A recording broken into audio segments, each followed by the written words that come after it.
Chris for IFLtv, MTK Global, and I'm here with Joe Egan. Welcome, Joe. Hello, Chris. Thank you.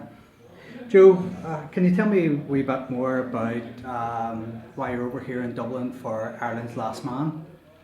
Well, Assassin Ireland and Red Corner, two great organisations, have invited me over. I was a former 7 times Irish boxing champion. I boxed for Ireland on a number of occasions, and they're running this tournament here, and I'm very proud and privileged to be invited over for this launch. So that's what has me here. I got invited, and I'm chuffed to bits to be here. How big do you think this could be for Irish boxing and the Irish boxing scene in general? I think it can be great. It's a great great style tournament, and it highlights young fighters. It gives them an opportunity to put their name on the map, and also fighters that are established that want to re-establish themselves. So sometimes fighters that have sort of got a little bit stale, it might give them a chance to reignite their careers. So I think it's a great tournament. This Ireland Last Man Standing is taking the format of similar to a prize fighter competition and tournament. Can you tell me a wee bit more about previous Irish fighters at prize fighter tournaments? Well, the first ever prize fighter tournament that they had in the UK was actually won by an Irishman. It was won by Danny McAlinden, and then they didn't carry on with the format. They didn't, and Danny actually won with 3 knockouts. And then years and years later, the Hearn organisation, Eddie and Barry, they done the format again, and the first ever prize fighter tournament, they done a heavyweight tournament, was actually won by another Irishman, Martin Rogan. And Martin Rogan, he won, I think, by 3 stoppages as well. He went on to win a British title, and a fantastic fighter, Martin. And since the success of that first one with Martin Rogan, they had a few more. There's been a few Irish fighters. Willie Bang Bang Casey, he won it. John O'Carroll won. So there's been a few Irish fighters that have won Hearn's prize fighters tournament. So Irish fighters around the world are renowned. We're known as a fighting race. You know, we're known as a good race of people, but we are a fighting race. We know how to box. And on the world stage, we've had some great world champions over the years. Dave Boy McCauley, Barry McGuigan, just to mention a couple, Steve Collins to mention another one.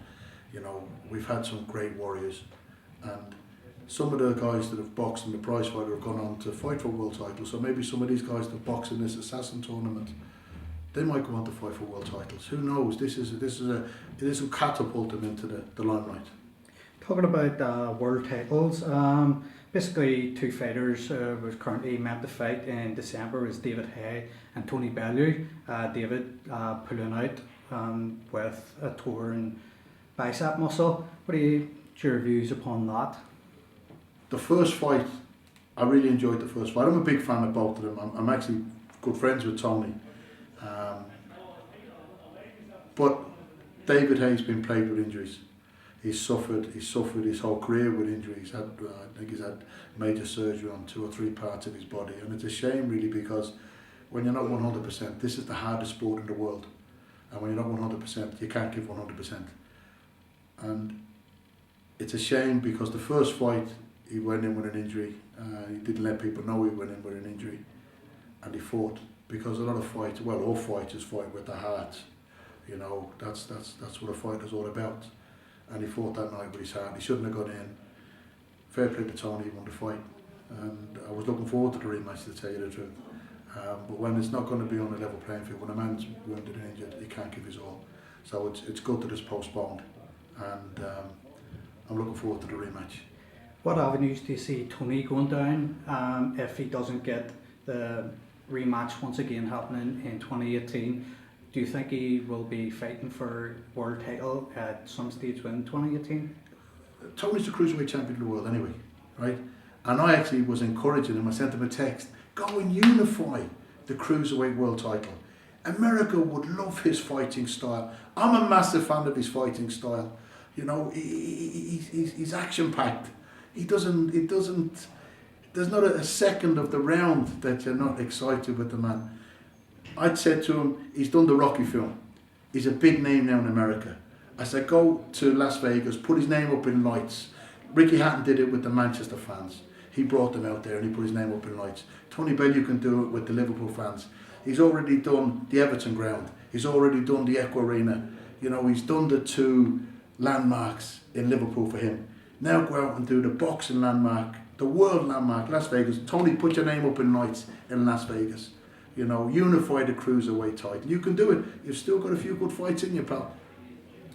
In the heavyweight division, which you were yourself, can you see a good comeback for Tyson Fury? Would you like to see him back in the ring in 2018? And do you think he'll be as good as what he was? I believe he can come back. I believe boxing needs him.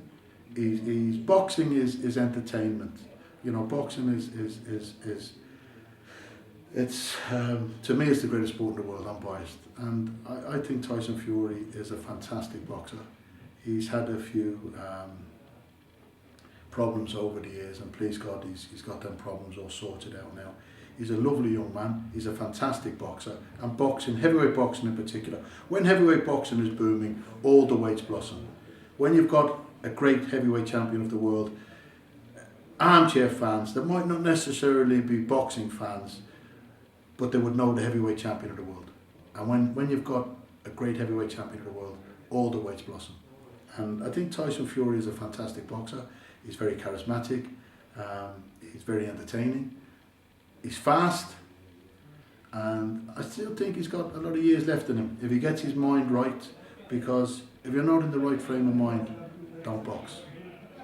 And please God, he's going to be 100%, and he'll make a good comeback. And the boxing organisations should treat him proper as well, because they stripped him of titles that they shouldn't have stripped him of. Talking about a fan base, we've currently got a boxer on a reality TV show in Amir and I'm a Celebrity in the jungle in Australia. What is your views upon Amir going into the jungle? I think it's good. I think it's good for boxing, because boxing doesn't just need great fighters. And there's no doubting that Amir Khan is a great fighter. He's an Olympic silver medalist, world champion, professional world champion. And he's also a great ambassador for the sport. He's a lovely young man. I'm friends with Amir, I'm friends with his father Shah. And I think that it can only do boxing good, because people that are fans of his as a boxer are going to follow him anyway. But there's going to be an audience for that jungle program that wouldn't know him as a boxer, but they're going to warm to him as a person, because he's a very lovely young man. So they'll warm to him as a person, and then that will maybe make them watch boxing, and they might become fans of boxing. So boxing will only benefit from this. You know, you'll get a worldwide audience, and like I said, maybe people that wouldn't necessarily watch boxing might now take an interest in the sport. You know, there was talk at the time when Flintoff boxed. You know, he was front page news and back page news for his cricket, achievements. And then he boxed, and he was front page and back page news for boxing, and he gave boxing a good boost. You know, now there's talk of Rio Ferdinand. Rio Ferdinand's been front page news for football and back page news for football. Now he's giving boxing a go, and he's going to get more boxing publicity, and that can only benefit boxing. And anything that can benefit boxing, that'll do me, because I love the sport and I love all the fighters. Okay, Joe, thank you very much for talking to us. My pleasure, an absolute pleasure.